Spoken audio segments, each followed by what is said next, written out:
Hello and welcome to a special taped edition of Backyard Farmer. I'm Kim Todd and we're happy you could join us for another hour of good gardening.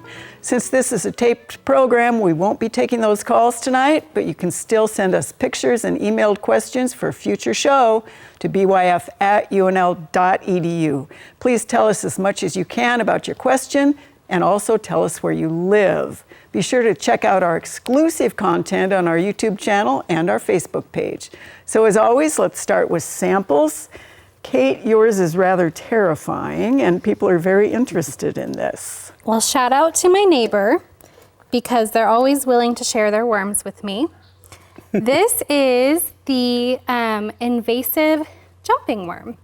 And so they look pretty similar to earthworms, but there's some ways that you can tell the difference. And the first way is just by their behavior. As you can see, they thrash around kind of like a snake, but we can also tell that it's an invasive jumping worm because of this band on the worm that's called a clitellum.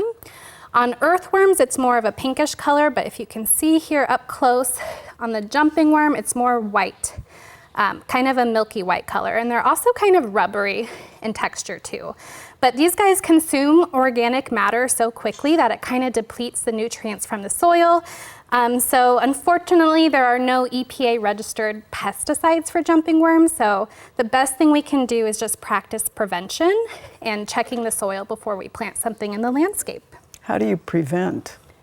Just checking, washing the roots, and just looking for worms before you plant is pretty much all you can do at this point. All right, excellent.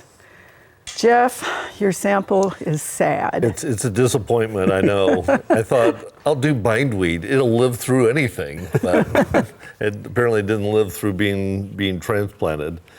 So anyway, I brought bindweed. It's in flower right now. It's a wonderful flowering little perennial you'll see with the pastel flowers of pink and white out there in your lawn or on your chain link fence or something like that. It's a perennial, it's rhizomatous, its seed lasts for hundreds and hundreds of years. So you want to be careful not to let it flower and produce seed. And then, and you can go ahead and pull it if you like. It'll come back from those areas. You're not likely to kill it, but at least you won't have it produce any more seed. And then again, look at our typical recommendation of a late August, September 3-way killer to try to get those spots. All right, and pull it and kill it like that. Yeah, right, that's right. All right, Kyle, that's an unfortunate hydrangea. The flowers are kind of pretty though, right? And even some of the flowers are nice and brown and dead and full of bacteria. So this is an oak leaf hydrangea that has bacterial leaf spot on it. And so we have all of these kind of dark purple or almost brown lesions that are kind of angular on them. And when we cut these lesions open and looked underneath the microscope, just millions of bacterial cells came oozing out. In addition, though, it is also killing some of the flowers as well. And so the discoloration on the flowers is due to that bacteria as well. Like a lot of our bacteria, it likes warm, moist conditions. And when you think about what the weather's been like the last couple of weeks, it's been hot, it's been wet, been perfect environment for this disease. What do you do about it? Learn to love it and enjoy having flowers with some more color. They're not just white, now they're white and brown. All right, thank you, Kyle. Scott, you get the beauty, thank heavens, based on what everybody else brought tonight. These are definitely not white and brown. Lilies. Lilies are underused, often forgot perennial that you can put into your landscape. As you can see here, we have a bunch of different ones that you can work with. Lilies bloom throughout late June through July, so you can actually stagger your bloom time, kind of like what you could do with tulips, so that way you can continue that, have that continuous bloom, that perpetual flower. And just like a lot of our bulbs, we plant this in the fall. Lilies are a little bit different. You can plant them in the springtime or already growing from live plants from the garden center. But what you want to do, once they get done blooming, go ahead and deadhead them. It will just really help keep the plant looking clean and puts that energy back into next year's plant. But they're really great. They're fragrant. They make a nice cut flower. Wonderful, Scott. And I wish our audience could smell them because I think the entire studio smells like your lilies right now. Yes, yes. All right. First round of questions. Kait, you have 2 pictures on this very first one. This comes to us from Wilbur. He says, would this be rose galls and should they be removed? Yes, so this is spiny rose gall. This is caused by a small gall wasp that has laid an egg on the plant, and then the plant overreacts, forming this gall. And the good news is that, like most galls on plants, is that they're harmless. They just maybe don't look very good. And in this case, we don't recommend pesticides, but if you don't want them there, you can simply just pull them off or prune them out. All right, 3 pictures on the next one. This comes to us courtesy of Jody. This is Omaha. What is this? So this is another type of gall. This is the elm coxcomb gall. And these are not caused by a wasp. These ones are actually caused by aphids. So if you crack them open, I think the third picture here, you'll actually see aphids on the inside. And so with these ones, really important, just keep the tree overall healthy. Make sure there's a nice mulch ring, make sure that it's properly watered. We don't recommend spraying for these because we want to make sure that we keep the natural enemies and predators around. But if absolutely needed, you can also try an insecticide drench in the spring. All right, and 1 picture on the next one. This is just sort of fun. It came to us from Norfolk. And she thinks this is a monarch caterpillar, and she's wondering why it prefers the roses to 7 milkweed plants.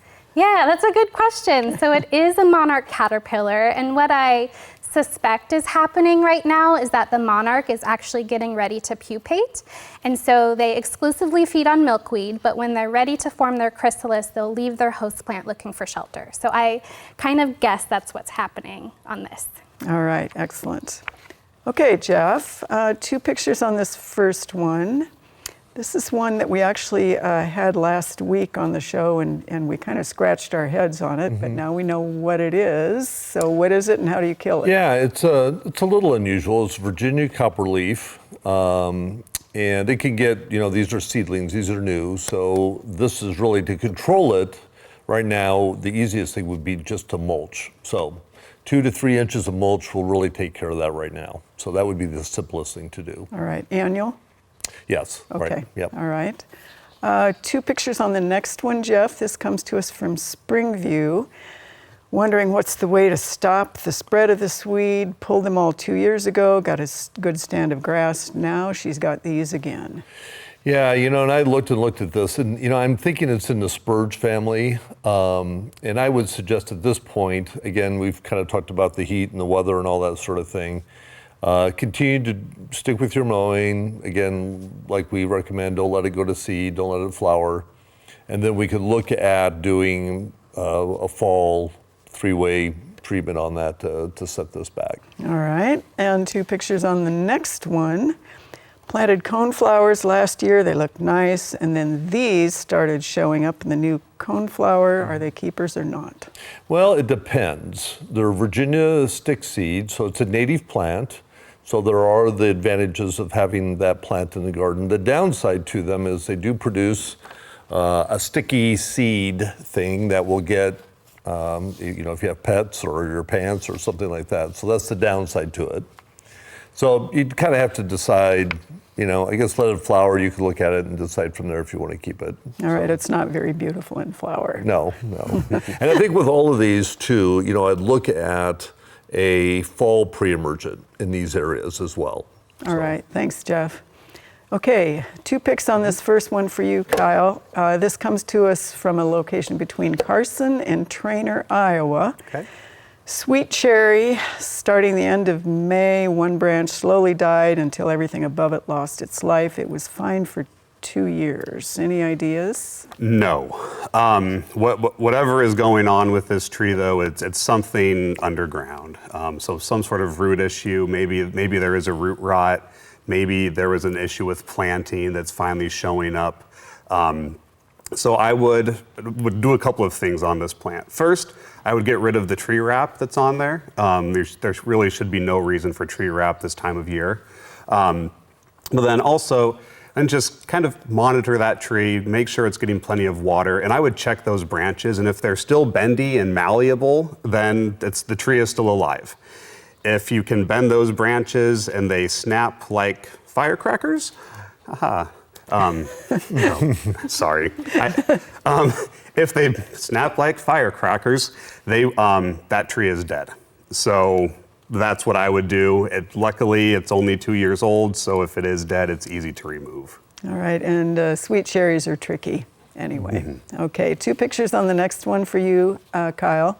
Speaking of cherries, this is near Hickman. They planted a new cherry tree this spring, and in the last 2 days, the leaves have all started turning brown. I think we have another, yep, they're doing that. Yeah, and this is another environmental abiotic issue, probably a combination of the heat. It could be some transplant shock. Again, I would remove that tree wrap as well, and just check those branches, see if they're alive, see if they're dead. If they are alive, make sure we're getting plenty of moisture.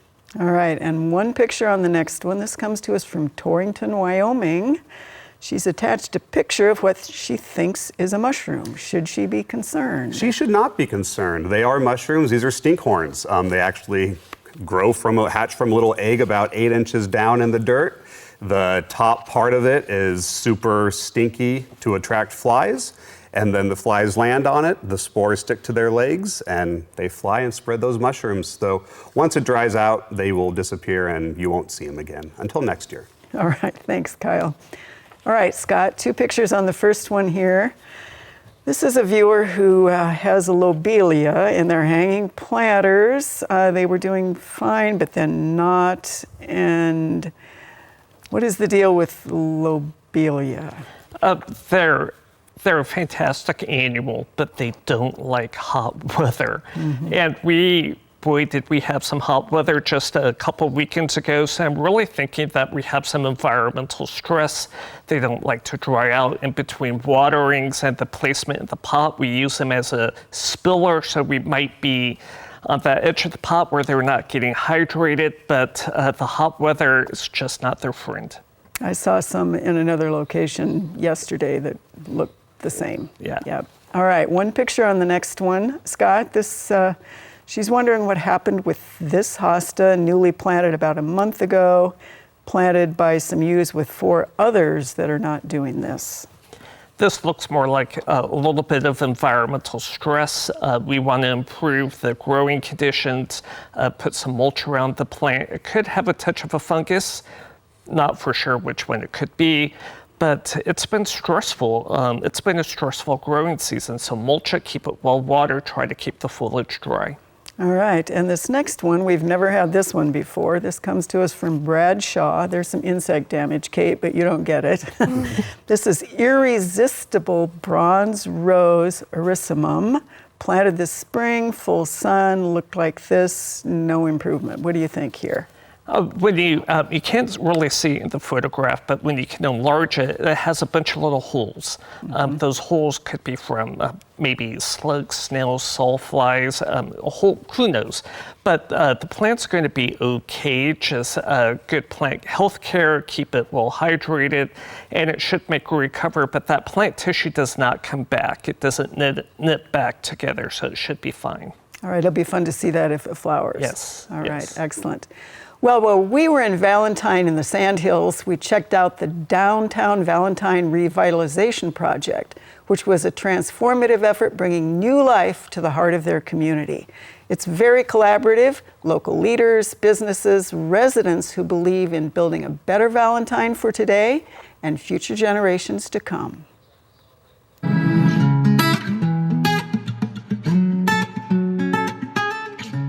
We're in the heart of charming Valentine, and we are talking to Mayor Kyle Argenbright about this gorgeous, beautiful downtown renovation, which has really revitalized at least Main Street. Is that correct, Kyle? It has. Since then, we've seen a lot more traffic, more investment. It's just a place people want to be. So how did this project get started and why?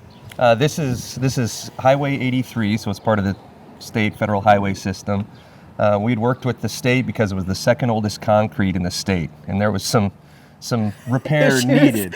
Yeah, and so when we did it, we could either do it as a standard street, or we could choose to make it a place, and we chose to make it a place. So your goals as a mayor and as a community for what we see and what happened here, what were those goals? Well, the goals were to hear input from local people, the citizens, the businesses, but we wanted to create a place that stopped more people as they're driving through, that got people out of their houses to come downtown and spend time with one another, and a place that would inspire more businesses to start and relocate to Main Street. A part of this also is landscape, the beautification, trees, shrubs, perennials. Talk about that a little bit and what that has done for a highway. Yeah, so we worked with the University of Nebraska's College of Landscape Architecture. They brought a team of students up so that we could start to think about this. We also worked with the National Endowment of the Arts and the Citizens Institute for Rural Design. So we had all these best practices as kind of the framework, but we wanted it to be very Valentine, right? So we used some mainstays of street trees in your honey locust, your Kentucky coffee tree, your bur oak. But we also used a quaking aspen, which is native to Valentine, and then a white birch. And then all the plants that are in there are native to the Sandhills. And so we wanted something that would reflect the Niobrara River and the Sandhills, but also that was just going to be hardy enough to stay here. But the point was to make it a more of an experience walking down Main Street. It was hopefully quieter, hopefully cooler. We have nice places for people to sit, trash cans that are maybe a little artistic, and then pieces of art throughout town. So on that same note then, how have people responded to it, and what do you see for the future moving forward? Yeah, I mean, so we're also a creative district, and so that layered on top of this, it's kind of the perfect foundation, and then the perfect program on top of it. So we see more people down here. We see art walks now. We're seeing the boutiques. There's more talks of small businesses. It's just become a place, and realistically, you can't expect that to happen if the city doesn't lead. I mean, if we've got poor infrastructure, who's going to invest in the buildings around that poor infrastructure? And so it's kind of just raised the bar downtown, and we're even seeing some more remodels too. So, since you're going to be mayor for the next 2 or 3 or 4 decades, what do you see as your next goals for this project or another one in Valentine? In Valentine, we've got 3 primary goals right now. We need housing, and we have a housing development laid out that is using all the best practices like Main Street used, right? We're working on a wellness center. Valentine does get a little cold in the winter, but we also have opportunity because of our location to have a lot of youth athletic events regionally, and then we're working on a convention center as well. So those are the big 3, and if the ball bounces our way, I think we'll get all those knocked out in the next couple of years. Wonderful. So this is going to be a great place for us to come back to, and anybody else who wants to see all of the beauty in north central Nebraska. We thank you so much for meeting us and talking about it. You bet. Thanks for coming to Valentine, Kim. We had a really great trip out to Valentine. We have plans to go back. So whether you're a lifelong resident or you're a tourist passing through, there is so much to discover in that heart city.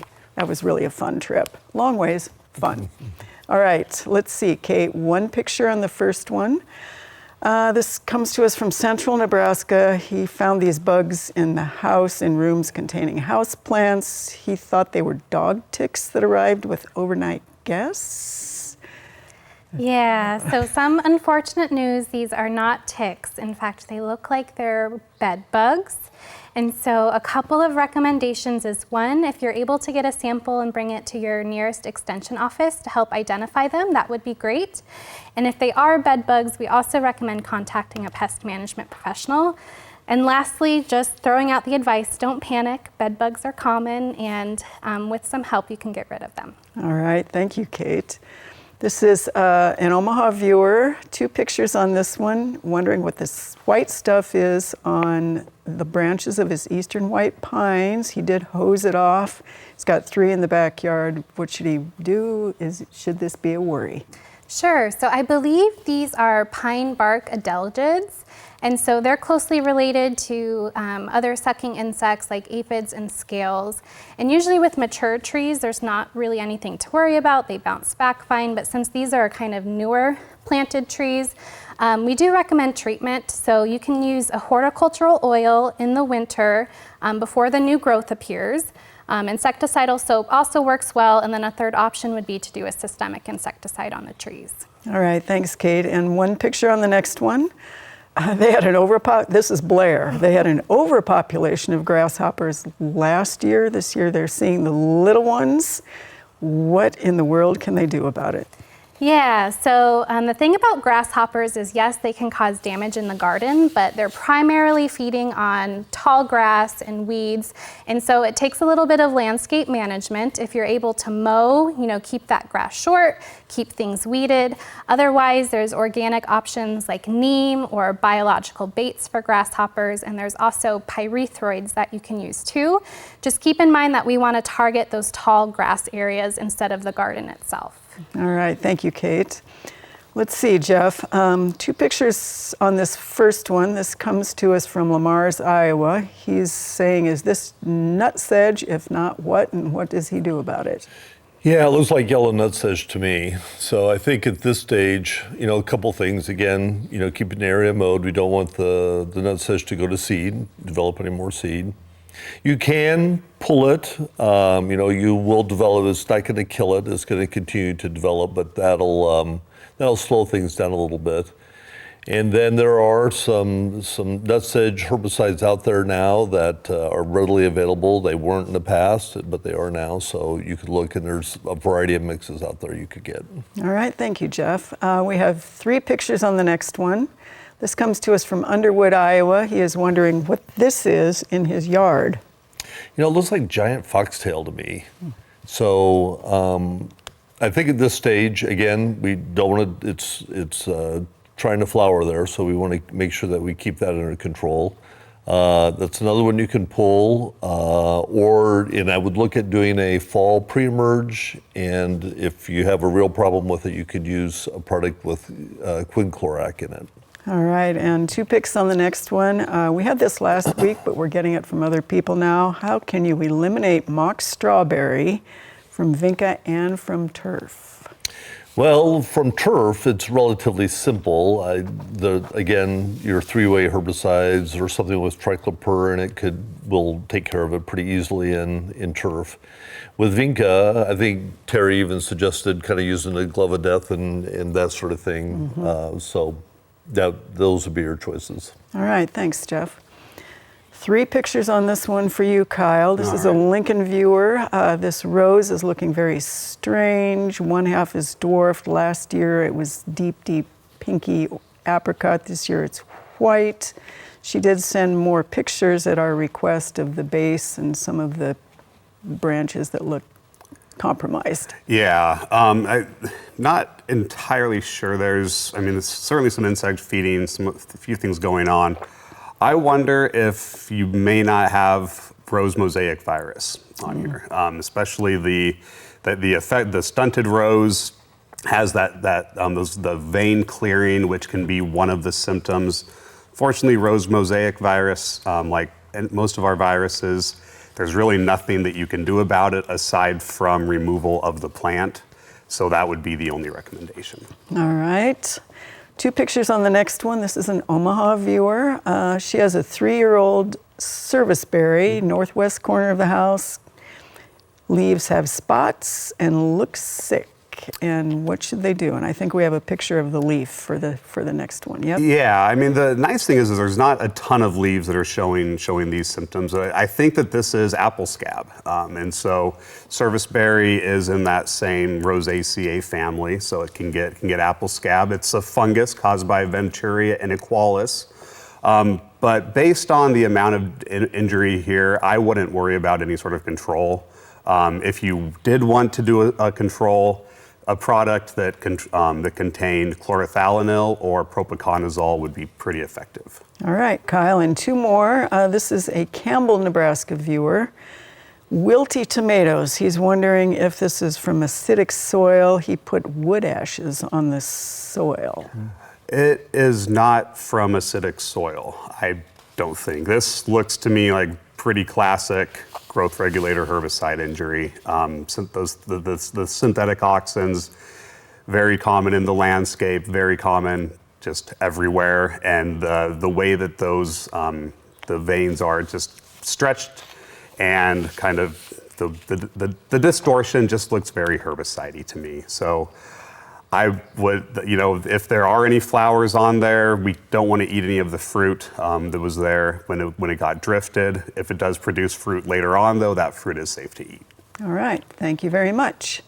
3 pictures, Scott, on this first one. This is a Seward viewer. They have a pear. They wonder if it's edible. It produces fruit, but the pears don't get very big, but they do turn color. Is it an edible pear? That's a good question. I'm not for sure what cultivar the pear this might be. It looks like it's in a very awkward place in the landscape, right next to a shed and then right next to a bunch of shade. It just might be a little bit of struggling right there, but it could be edible if they do change. You can always nibble on them, find out if you like them or not, but you might just look at that space. It's just a really awkward place for that tree to be. All right, 3 pictures on the next one also, Scott. This comes to us from Ogallala. This is also a pear. This is a 7-year-old Chanticleer, which is, of course, the non-edible. Slow to leaf out and has turned pale. And then they did send more pictures of what's going on with the trunk and the connections. Right. Yeah. There's a lot going on. We have grass going right up to the base of the tree, which we don't recommend. Half the tree is underground and we can't see it. So we don't know what's going on down there. But this is a cultivar of the calorie pear. This might be a really great opportunity to take out and replace with something not invasive. All right, excellent. And 2 pictures on the next one. We've talked about this one a bit before from this viewer. This is Foster, Nebraska. Black Hill spruce, the big ones all of a sudden are looking like, I think, the next picture and getting worse and worse. What do we think here? It looks like environmental injury, that the drought, maybe poor soil. Black Hill spruce is an excellent tree, but that space might not be the best place for it. You could try emitting the soil with the scoop and dump technique, but unfortunately, you will have to start over. All right, thank you, Scott. Well, we're going to take a short break now. Coming up, we have the plants of the week and the lightning round. There's much more Backyard Farmer right after this.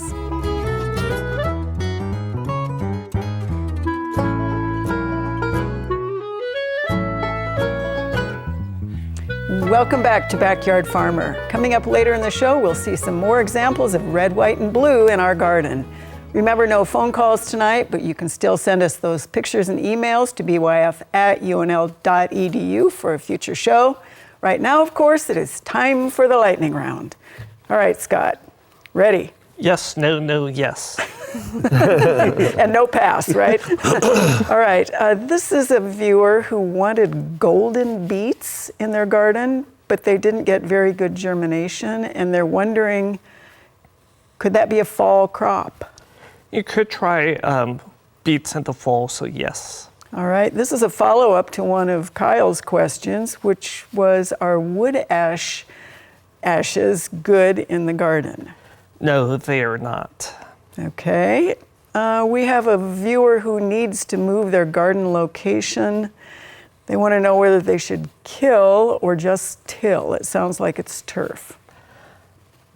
You can, don't till, that's going to bring up a lot of weed seed.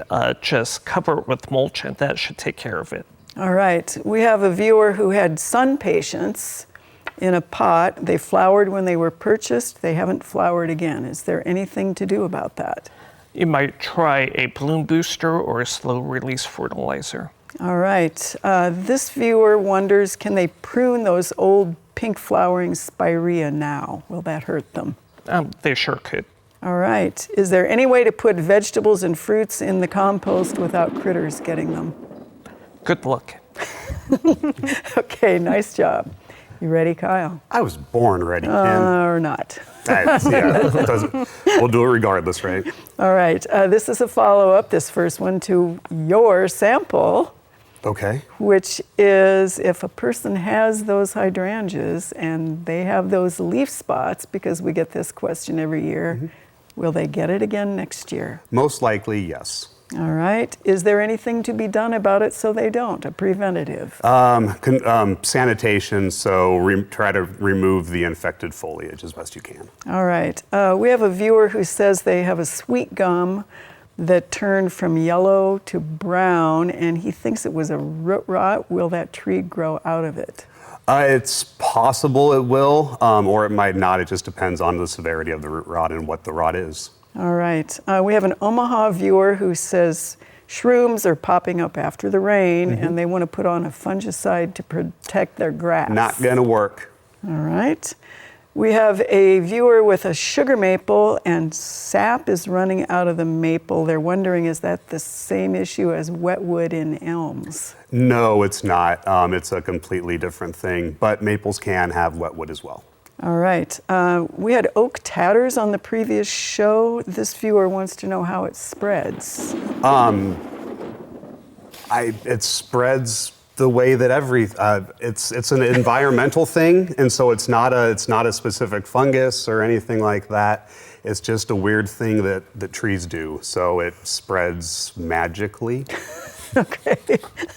Wow. All right. Yeah, that was answer. I still got the point for Yeah, it. you got the point. Magic. Okay. Magic. Remember that. magic. Okay, Couple that's the new answers. one. Magic. All right. Are you ready, Jeff, for some magic? Let's go. Abracadabra. This is a viewer who has a buffalo grass lawn, and they are wondering, are there buffalo grass safe weed killers? Yes, there are. You need to do a little research, but also there's kind of the same restrictions, temperature, that sort of thing to be concerned with. So. All right. We have another viewer who has buffalo grass, and it is tillering its way down the curb. He wants to know, can those be cut off and then pinned and used? Right. You can kind of use those as plugs in a way. So we've done that. Okay. This viewer has used a combination of vinegar, dish soap, and salt on their weeds. Any thoughts about that? If you're using it maybe in your driveway, that's fine, but I wouldn't use that in your lawn or around your landscape. All right. We have another viewer who is getting ready to seed. They want to know whether they should aerate before seeding or not in the fall. Yes, absolutely. Aerate before seeding. All right. We have a Gretna viewer who wonders what kind of gloves you use for the glove of death. A nitrile glove. So sometimes you get like a 10-inch one that goes up your forearms a little bit. All right. Nice job. I would have said a magic glove. A magic glove. I know. I had my moment and I lost it right there. All right. Kate, are you ready? Yes. All right. This is a viewer who saw what Jody brought for sample last week and wants to know where you can buy those insect repellent socks. You can go online, or they will sell sprays that you can spray on your clothing as well in most stores. All right. What insects besides Japanese beetles would be shredding grape leaves right now? Good question. It could be Japanese beetles. There are other beetles that will feed on grape too, but it's hard telling without looking up for the insect. All right. We have a Lee, Nebraska viewer who thinks Asian lady beetles are eating his apples. No, they are predatory, so they don't feed on plants. All right. The same Lee viewer used neem oil on those apples.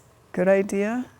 It depends on what you're trying to control for. As long as you're following the label and making sure that it can be applied to apples, it should be okay. All right. We have a viewer who has had tomato hornworms in the past and is wondering when you should start watching for them. Now's a good time, but they're going to be small, so just keep going on and handpick as many as you can. All right. Nice job, all. And I didn't see who won. was a It's tie a tie. over You on guys this tied side. again? Well, for heaven's sakes, I'm going to have to start cheating for the other end of the table. Yeah. All right, well, we are so thrilled with how our garden is starting to fill out, and we have already harvested a lot of produce. Terry says it's time to start thinking about what might be good for a fall garden on this week's Backyard Farmer Garden Update.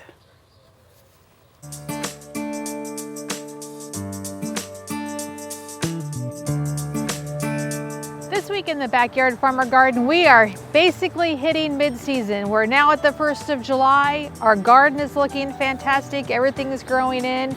So now it's kind of time to start thinking about what went well, what didn't do well, and pulling out some of those kind of shorter summer season plants like some of the green beans or some of the zucchinis that you may be getting diseases on or insects on, or some of those other kind of peskies that just aren't making your plants very hardy.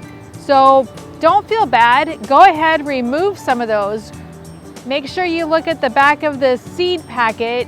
Those 50 to 60 day long plants are ideal for getting in the garden right now. You'll still have plenty of time to get them up and growing and getting some great production out of them. We here in the Backyard Farmer Garden are doing that. We've gotten rid of some of our kohlrabi, so some green beans and stuff are going in with that. Also, don't forget, the rain will eventually shut off, so make sure you're keeping your mulch well. And if you don't plan on planting anything, think about just putting in some cover crop to protect that soil in the garden. So stop by the Backyard Farmer Garden this week and check it out. Well, as Terry said, you do have time to get the harvested stuff and the plant waste into that compost bin to make way for your fall garden. But we're going to talk plants of the week, Scott, and it's sort of an unusual combination. It's a little different. What we have up here, this first one, this is a Rose of Sharon, a white cultivar. Not for sure if we know which one it might be. They're a really nice shrub. They do well here. They do have a lot of great features. And then right next to it is a dried seed head of a giant allium. A lot of times we don't think about using this in arrangements. You can use some of those different types of sprays to help keep it well preserved.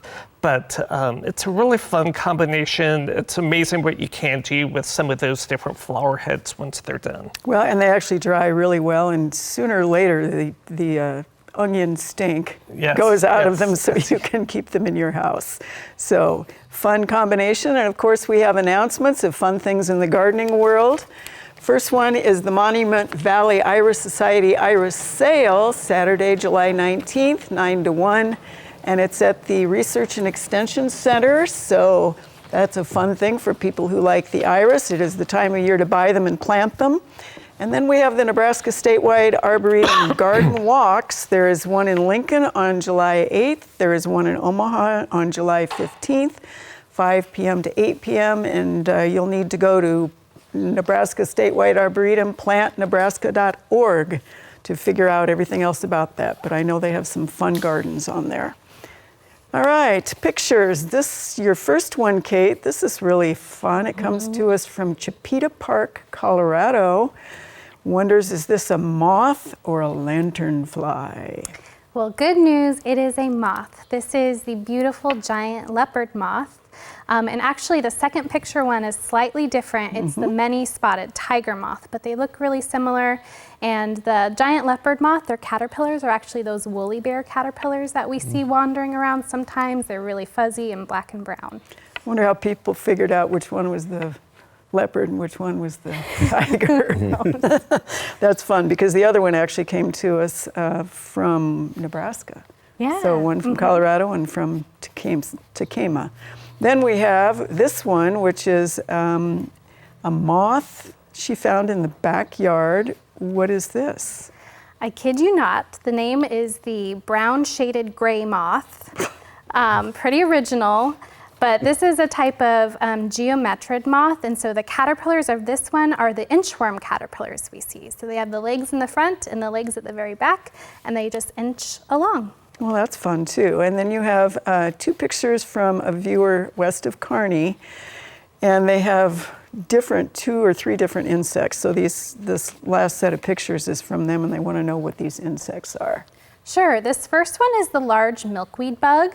And so it's another one of those specialists on milkweed, just like we see the monarch caterpillars exclusively feeding on them. And yes, they do feed on the plant, but they don't cause damage to it. And I think your second picture shows a different guy. Yeah, so this is a clay-colored leaf beetle, and they're also sometimes called a persimmon beetle, but they'll also feed on other plants like willow and ragweed and a couple more. All right, so okay, kind of. Yeah, okay. As long as you don't have persimmons and you don't see damage, I think you'll be all right. Okay.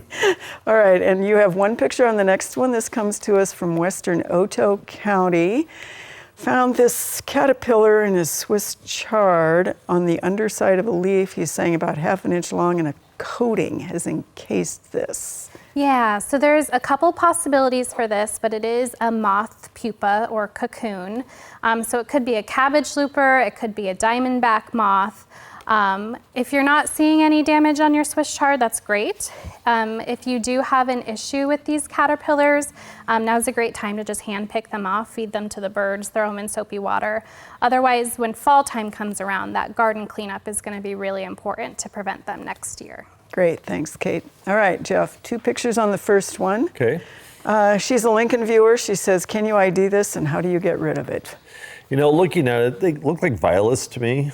And so again, multi-herbicide with a triclopyr in it should handle it. And again, we want to kind of wait till things cool off a bit. All right, you have one picture on the next one. This is Central Lincoln. Wondering what these 2 plants / weeds are. They come back every year around this time and spread. And is there anything she can do to keep them from growing and keep them from spreading? Well, to keep them from growing, so we have prostate, spurge, and purslane, and a hoe. The garden hoe would be the easiest way to keep them from growing. That's what I would do with these. And if it's a problem area, and if it's a place that she could use a pre-emergent, then you know, I would pre-emerge these in the fall and in the spring, and after a couple of years, you should have it handled. And if she's hungry, she can eat that purslane. She could, right? Yeah. Unless you've been spraying in the garden and the yard, and then you don't want to do that. So all right. Anyway. 2 pictures on the next one. This is also a Lincoln viewer. This plant popped up after the last rain. It's really taken off. What is this? You know, it looked kind of like nettles to me, like some sort of nettles looking at it, although the flower isn't really nettle-like. So again, to me, the easiest thing is just to pull it. It's not anything you're going to want is producing a ton of seed. I mean, those flowers are going to produce a lot of seed. So just reach down and grab it and get it rid of it. Get it out of there. All right, and 2 pictures on the next one. This weed was in her mother's lawn. What is this one? And again, I think we have violets here again. Mm-hmm. So same sort of thing, using a triclopyr later in the year. All right. So let's see. We have for you, Kyle, one picture on the very first one. This is from 2 pics on the very first one. So we have 2 that kind of look pretty similar. This is an Orient pet lily, growing in the garden for many years. Now it's starting to do this, and the tiny buds never bloom. What is this? Yeah, so I didn't know that there were lily and trumpet flower crosses. Pretty cool. But this is fasciation. It's pretty fascinating, isn't it? So. It's, fasciation, nothing to worry about. You know, it probably won't come back next year, so consider yourself lucky. All right, and then we have one picture on the next one. She sent us one way early in the spring. Mm-hmm. She said the very same plant of asparagus has done this again. What is it? Yep, and it's the exact same thing, and so that's fasciation again. Likely caused by the extreme temperature swings that we've been seeing, but some sort of damage to the growing point caused it to just kind of grow flat like that. All right, 2 pictures on the next one. This comes to us from Fremont. Lilies curling, which we had last week for Scott, and part of the leaves on the stem have died. Second year, no issues last season. So what do we think here? I would be very curious if there is a growth regulator herbicide applied to the mulch area right around there. That's kind of what it looks like to me. All right, and 3 picks on the next one. This is daylilies with good early growth, and now they're doing this. Yeah, this is strange. Could be a growth regulator herbicide. I would be curious what's on the other side of that fence. Additionally, there is a gall midge that can form some damage there, but realistically would probably need to submit a sample in order to really figure out what's going on there. All right, thank you, Kyle. 1 picture, Scott, for you on this very first one. This is Lincoln. She says her clematis flowers have white edges. Is there something wrong with it, or is this just beautiful? It's just beautiful. The plant's doing what it wants to do. Those flowers could be on their way out, but doesn't look like anything to worry about. All right, 2 pictures on the next one, Scott. Omaha, she had a balloon plant, bloomed well, self-seeded. This is what it looked like. She moved the child to a new location. It's 45 inches tall, but it has never flowered. Any ideas? Balloon flowers like good 4 to 6 hours of direct uninterrupted sunlight. If that's the case, you could try to maybe take a trowel and just gently work it about 6 inches away from it and see if we can maybe stress the plant out to encourage it to bloom. All right, fun. All right, 1 picture on the next one. She's wondering should she cut back some of the leaves on this particular squash or just leave them? Leave them, but definitely be looking for the squash vine borer eggs and the squash bug. All right, and 1 more, and this is a viewer who wants to know, are strawberries supposed to be cut back after the growing season? No, they look very healthy. It might be a good opportunity to expand your strawberry bed, but and thin it out, but you don't need to cut it back. All right, excellent. Thanks, Scott. Well, tomorrow is the 4th of July, and as we celebrate our nation's birthday, your garden could be bursting with our colors. Let's take a few minutes to see some examples of old glory in our garden.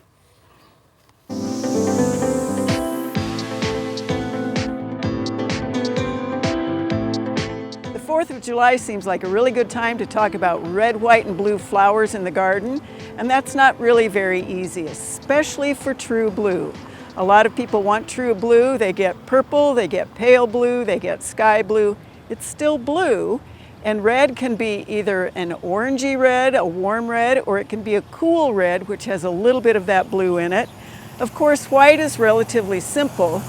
The great thing about what I have in my hand is all of these are perennials. So roses, Russian sage, larkspur, which actually seeds itself, one of the daylilies. We have Stokesea or Stokesia. We have sea holly. This is actually in the mint family, but it is not one that runs. So you can use all sorts of perennials, knowing that the combination might last a little differently. The textures are going to be different. Or of course, you can go to annuals.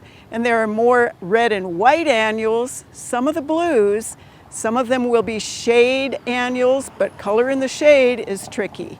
You kind of have to look at and choose a lot of white, and that can be variegated edges of foliage like hostas.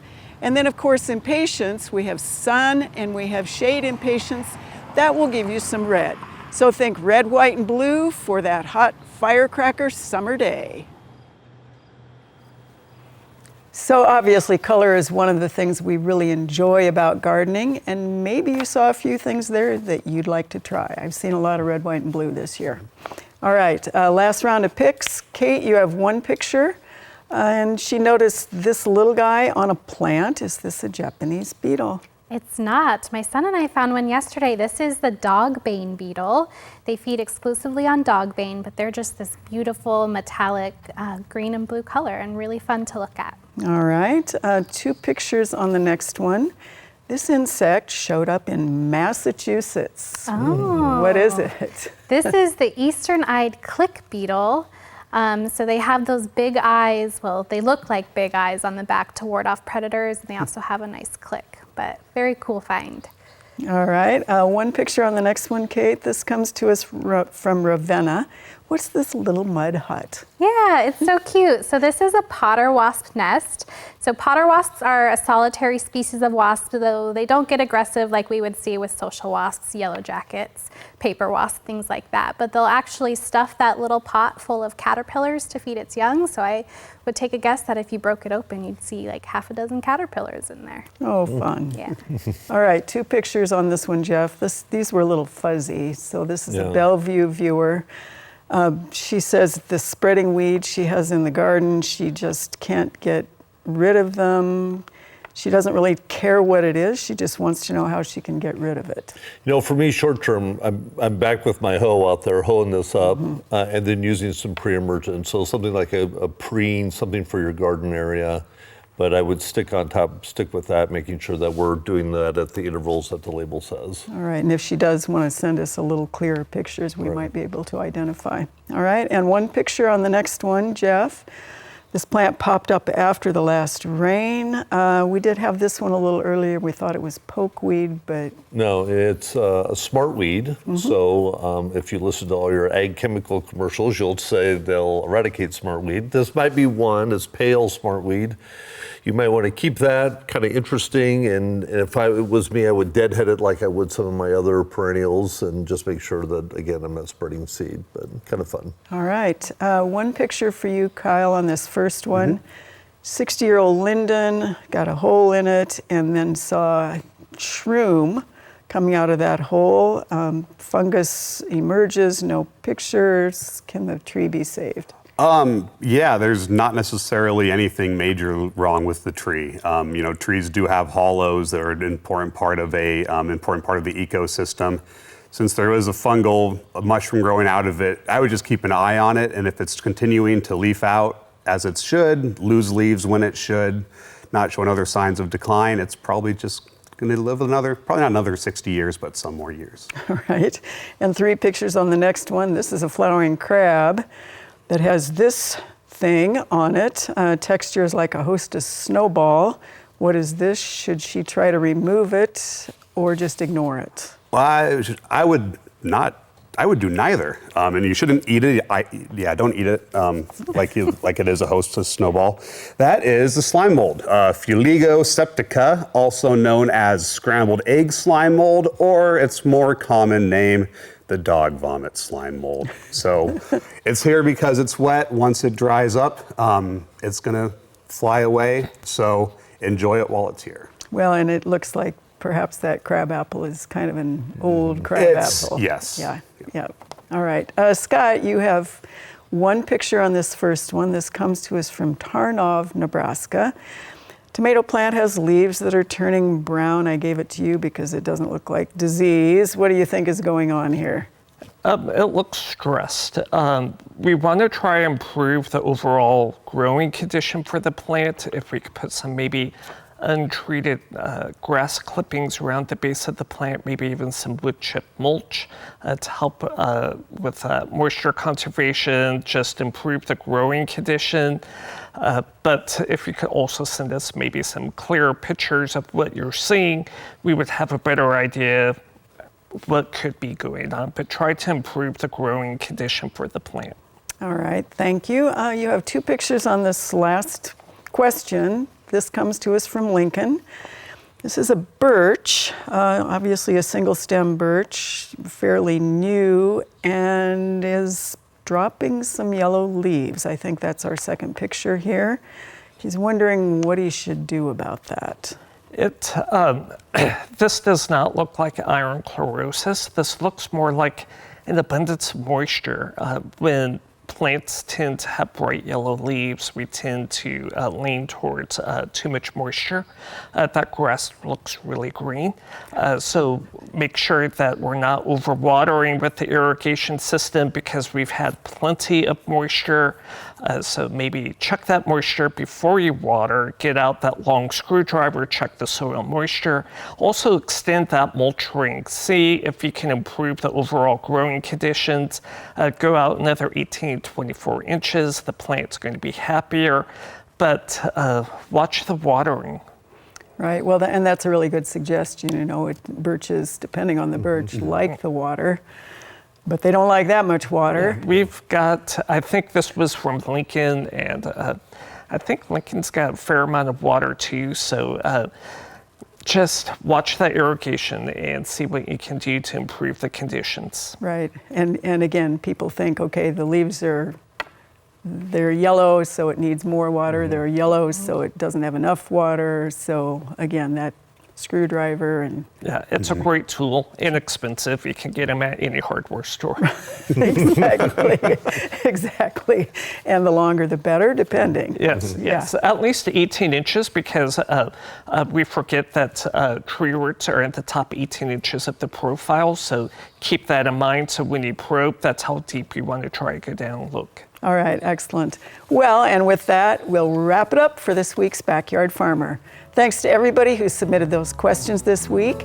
Next time on Backyard Farmer, we'll surprise you with a special guest on our show. Someone familiar is coming back for a visit. He'll be helping answer the questions next week. Don't forget to stop by the Backyard Farmer website at byf.unl.edu. Sign up for our monthly newsletter. Have a good 4th of July weekend. Good night. Good gardening. We'll see you all next week right here on Backyard Farmer.